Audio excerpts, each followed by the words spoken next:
I think we're live.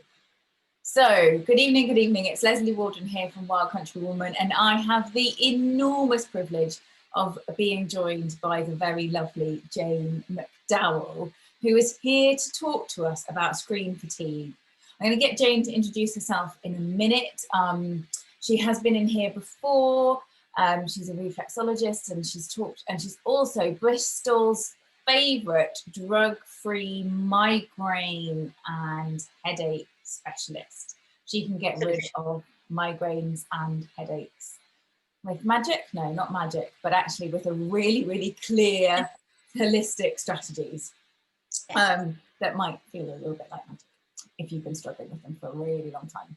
So, but one of the things that we are all facing a lot of is screen time, and particularly those of working from home more than ever, Zoom and Teams and every other way of communicating live in real time on video.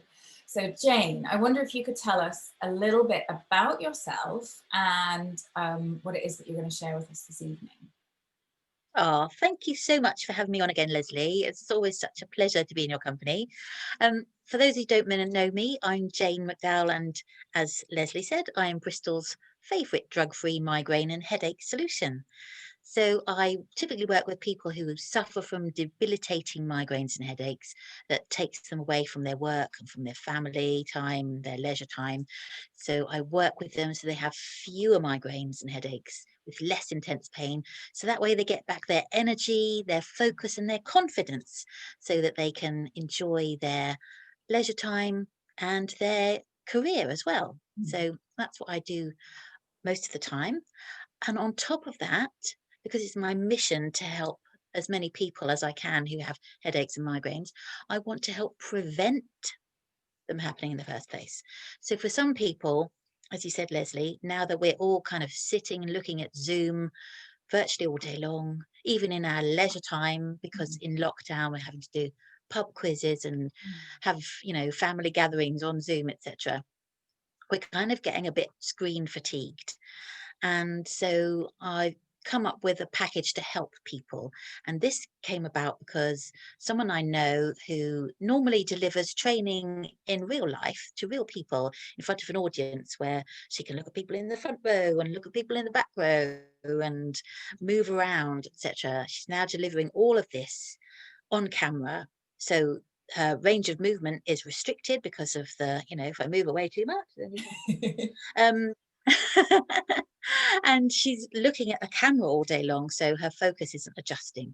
So she was finding that she was getting really tired eyes, her face was aching from smiling all day long, and keeping quite a lot of tension in her shoulders, her head and her neck. So she came to me and said, is there something that you can do to help me? Because she'd come down with a really bad headache, which isn't usual for her. So it got me thinking, and I put together a package, which is to help people. It's a really short, snappy package, goes through several things, tips and tricks that you can do to help yourself feel a lot better, to help your eyes feel less tired, to drain all that tension away from your head, neck and shoulders, and just give you more energy for your leisure time or the time that you're spending away from the screen, which hopefully, you're remembering to do. So yes, so that's what I've got. So I thought this evening, if it's okay with you, Leslie, I would share a few tips with people about one, what the stuff can be for you if you're on Zoom all day, ways to make it better for your body and so that you don't hold so much tension. And then I'll just show you a few little movements on your face that you can do to help relieve some of that tension. How does that sound? That sounds absolutely brilliant and really necessary. I have really noticed in the last kind of ever since the first lockdown, I've been doing so much more on Zoom, but actually, particularly when I'm tired, I'm really feeling this sense of strain around my eyes. I'm very lucky that I don't tend to get headaches, but yeah, I can see where they would come from. So sharing those tips sound really useful. And I know there was a lot of interest in the Facebook group this evening about this evening's call. Oh, that's lovely. So it'd be brilliant if you could share them. Thank you so much. Yeah. So where do So, we start? so let's talk about how we sit or stand, how we are when we're on Zoom. Now, a lot of people spend most of their time sat down at a desk. Sometimes, you know, when we're in lockdown and we're not in proper offices, we might be making do with furniture. So it's not necessarily the most ergonomic, it's not necessarily at the right height, etc. So one of the things I really recommend, if you can do this, is to stand up for some of your Zoom calls. So, you know, what I did at the beginning was get my ironing board out and just put lots of like board games on top of it Mm. until I got a level with my eye, Mm. and then do it that way. And then that way, at least you're standing up. So, Yeah. you know, by standing up, you actually burn off more calories than you would sitting Mm. down. So win-win. Awesome. And also it just lets your body kind of move, you know, Yeah. it's easy to move around. Yeah. So So actually, that's my and number that one tip. movement is really important for so many things as well, isn't it? Just the more that we move, Yeah, the better it is during the day. Mm. definitely. And if you wiggle your bum a bit, or do some squats and really engage your glutes, it wakes your brain up too. So if you're ever flagging, that's a tip to remember. Mm. So quite often during my day, I might stop and just do like 10 dumbbell squats. Oh wow, I love it. That's a Yeah, brilliant just wake. idea. Yeah, yeah. So have you got a dumbbell on So your it's, ironing board as well as the board games? well, I've progressed from the ironing board now, so I've got like a little stand that I put my, Oh, okay. my a height adjustable stand that I Mm. can put my laptop. So that's that. Mm. And then another really important thing to do is, if you're staring at the screen all day, try and make sure that you have got a window that you can look out of, where you Yeah. can focus your eyesight on a distant point. Because if you're only focusing your eyes, sort of so far from your face most of the day, it's going to affect your ability to switch your focus and give you more eye strain. So just every now and then, as you would in ordinary life, hopefully, just Yeah. take your vision away from the screen and look as far away as you can Mm. where you are. Okay. That's a really good Third tip. idea, actually. And you do notice, I mean, I tend to take, as you know, I tend to take kind of regular walks out in nature, and that's, or runs or whatever, but it's so beneficial to be able to have that, the change in distance for your eyes, so helpful. And then there's Yeah, lots of other definitely. benefits as well of the impact of getting daylight on your eyes, and the impact of and actually just of taking your attention away from your work and allowing Yeah. yourself to think things through is really useful. Yeah. Yeah. And the daylight's really important for your sleep patterns as well. So, um, Yes. um, Yeah. also, yeah, I was going to say, make sure if you're on Zoom all day or just at your screen all day, make sure you're drinking lots of water. Mm. Yeah, because that will just things working internally as well. Yeah. And actually, that's a Just really good reminder in the winter, because we tend not to, it's really easy just to drink tea and coffee when you're feeling cold. Yeah, Actually. So. yeah.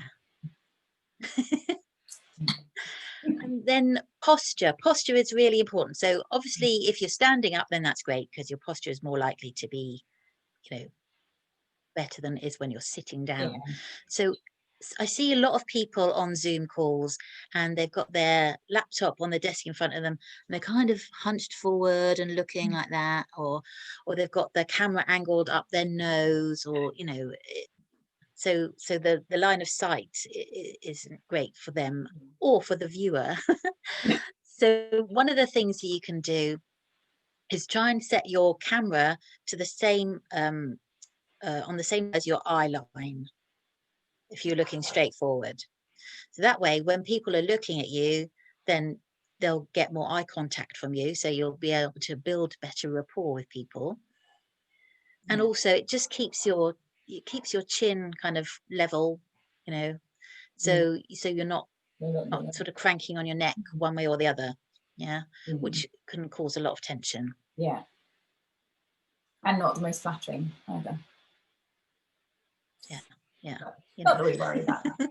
Okay, so Halloween that's is a really good gone, tip. so So you let's just kind just of, I'm looking at my camera to see. Let's just, so my laptop is on a stand so that it's higher, and that makes a difference. And then I've got I've got like a little Bluetooth keyboard, so that I'm not reaching exactly. up. Yeah, Mm.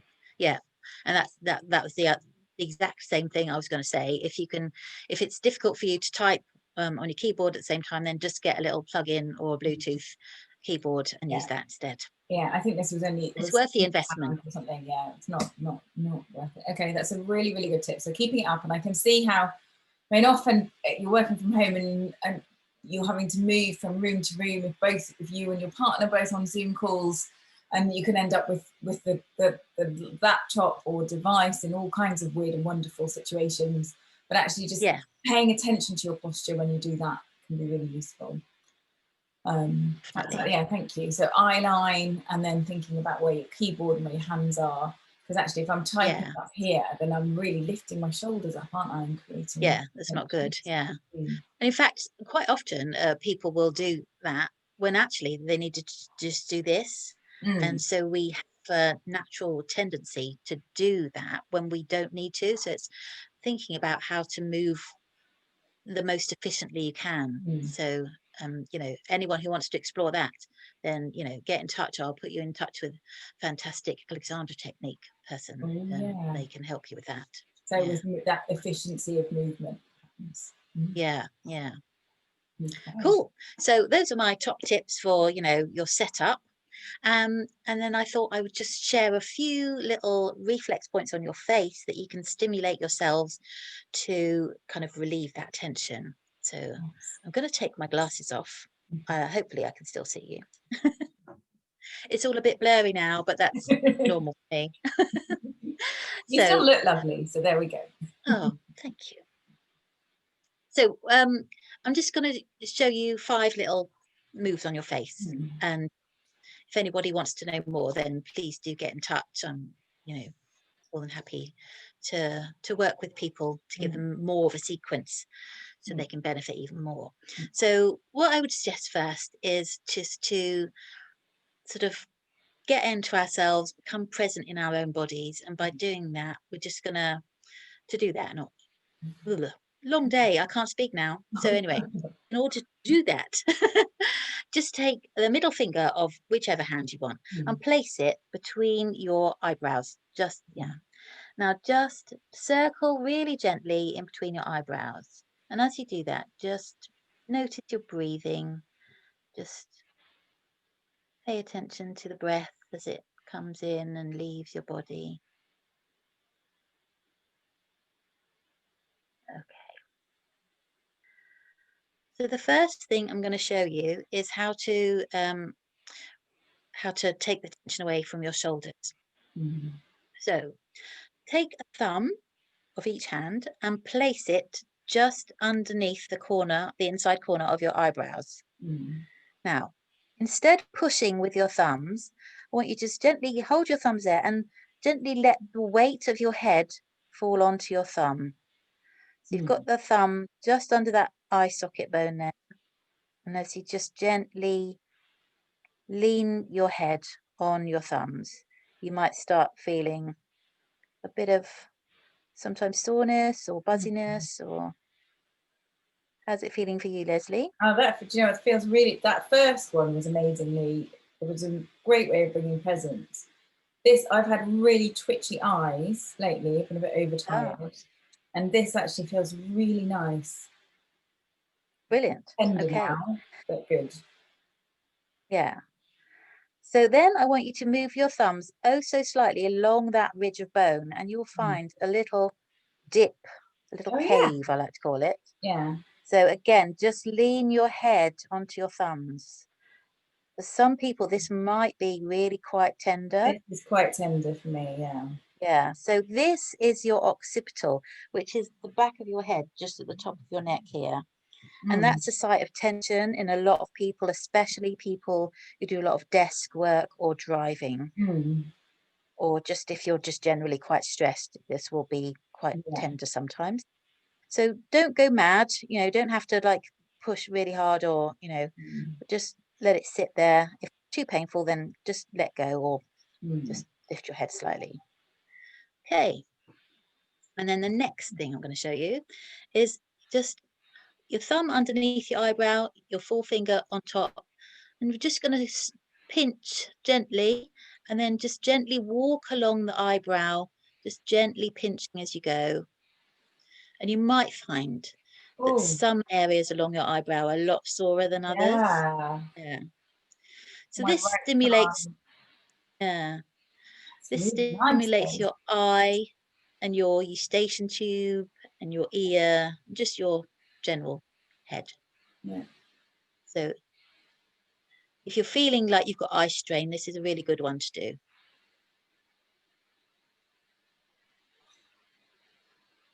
I feel like more on the top of my eyebrow. Yeah, yeah, totally normal. Oh, it feels good though. That feels like I'm giving myself Yeah, releasing some tension there. yeah. So remember, when you're doing this, your shoulders down. Don't be Oh, doing this. I was just, Yeah. that's exactly what I was So, doing. Thank you. Right, I'd so love to just know if anyone's use doing this with your us. arms and your hands. Yeah. Cool. Okay. So that's that. And the last one I'm going to show you is how to stimulate your spine. So that's all the way from your neck down to your the last lumbar vertebrae. So what we do again is take the middle finger on whichever hand is more comfortable for you. Place it between the eyebrows, and with the pad of your finger, not the tip, the pad, just gently sort of caterpillar walk your finger up your Oh. forehead towards your hairline. Yeah. Mm-hmm. Again, now it depends on how firm your pressure is, but you might find that some areas feel different from others, and that's totally normal. So don't worry about anything.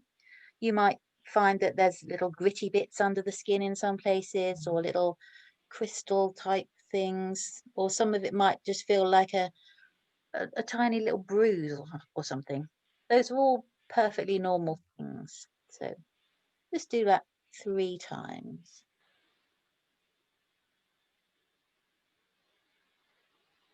Again, just reminding myself to let my shoulder drop down on that side. Yeah.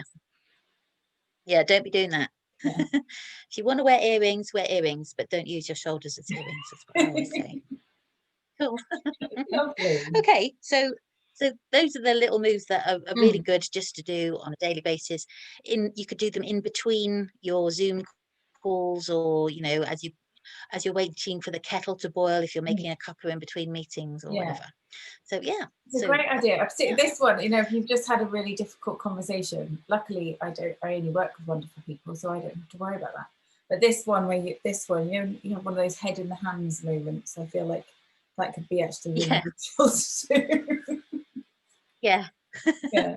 Oh, those are fantastic. So I can see how, I already feel like I've kind of released a bit of tension around my eyes that I didn't even know was there. Possibly because I'm doing this without wearing my glasses. Fantastic. But they're really reflective. But that's really helpful. I'd love to know, anyone watching this, if you have a go at those and how they feel. Just, Becca is watching, but I can't see. Oh, anyway, now I'm hearing myself back. So that's really brilliant. So those are just 5 moves. So you could re-watch this video and have another go at doing those, and so that you practice them and kind of get them embedded, so that you help to do them just once a day or at different points during the day to help with that eye strain from whenever suits you. It sounds like a really good idea. But if anybody wants to have a little bit more support with this, or perhaps a few more exercises or ways of doing that, then they can work with you directly. And once this is finished, I will share the links to that below. But you've got something else exciting going on, haven't you? Yes, I do indeed. Thank you, Leslie. So when I work with a lot of my clients, we talk about managing headaches and migraines. And part of that is we look at what they're eating and drinking, or in a lot of cases, what they're not eating and drinking. And what you eat can really make so much difference to how you feel and the amount of pain that you feel as well. So one of the things I always encourage my clients to do is to eat a lot of food that is naturally anti-inflammatory. Mhm. So this helps people, get rid of that reliance on taking painkillers, which really are quite damaging to our health if you take them a lot over a long period of time. So one of the things I got into a conversation with one of my clients a while ago, and he has quite a kind of standard diet. And I said, let's try and see if we can get some of these things into your diet. And he said, well, yeah, okay. And, fair play to him. And he has done it. I said to him, would it help if you had a few recipes, easy to make recipes? And he said, oh, God, yeah. So idea, boing. I have written a book with the beautiful Sarah Alder from Kitchen Titbits. And yeah, it's going to be published at the end of this month. And it's essentially a really easy recipe book, just a mini cookbook. It's nothing hugely wild, and you don't have to be a big foodie. It's using everyday ingredients and really easy to follow recipes that encourage you to eat anti-inflammatory foods every meal of the day, in every drink, in every snack. So you could literally have anti-inflammatory foods in every snack, drink and meal that you have. And it's I had the privilege of testing one of your recipes. Yes, thank you, Leslie. Which was a really nice berry crumble. And when I first read it, I was like, well, this is kind of how I make crumble anyway. But actually, there were a few differences and additions, and the kids absolutely loved it. There was loads of different flavours in there and textures, and you've got nuts with all their lovely healthy fats, as well as two or three different kinds of fruits. So yeah, berries, yeah. So I mean that's the whole point of it. It should be really easy, and all the ingredients are really easy to get hold of. There's nothing weird in there particularly. So yeah. And is this something that we can buy now on pre-order? Because it sounds like an amazing Christmas present. Does sound like an amazing Christmas present, doesn't it?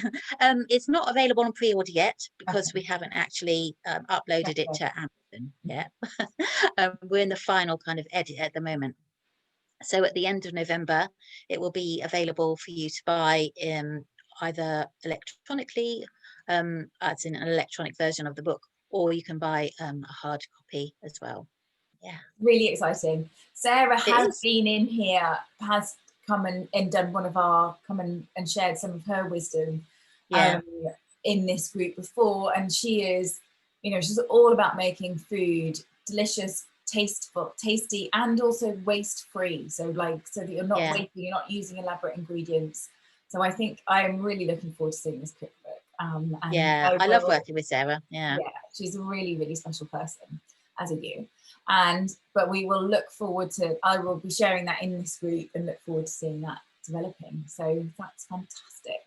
Thank you so much, Jane, for being here this evening and sharing your time with us and your wisdom. Honestly, I do just those 5 moves and I do feel much better.